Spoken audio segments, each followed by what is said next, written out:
L'EHPAD de Bissy, Les Charmilles, s'inscrit dans le schéma gérontologique départemental. Construit dans un style moderne et chaleureux par la SAIEM de Chambéry, cet établissement apporte une création de lits nouveaux pour les personnes âgées de Chambéry ayant une dépendance psychique ou physique. C'est un établissement donc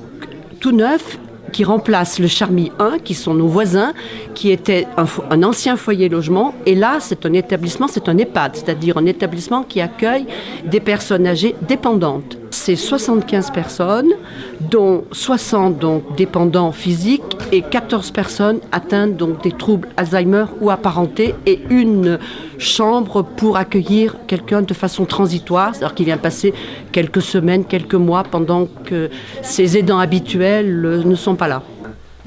L'EHPAD accueillera ses premiers résidents dès ce début du mois de janvier 2016, après 2 ans de travaux pour un chantier s'élevant à près de 11 millions d'euros, dans lesquels le Conseil départemental de la Savoie est venu en soutien dans le cadre de son plan de construction de lits nouveaux en EHPAD.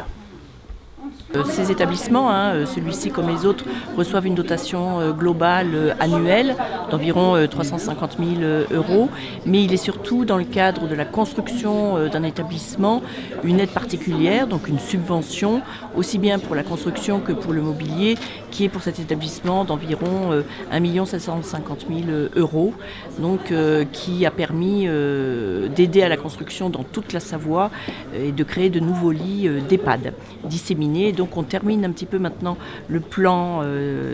d'aménagement de la Savoie. C'est un des derniers établissements qui sera ouvert avec des lits nouveaux. On a eu la Mozarbolex l'année dernière, donc on a ici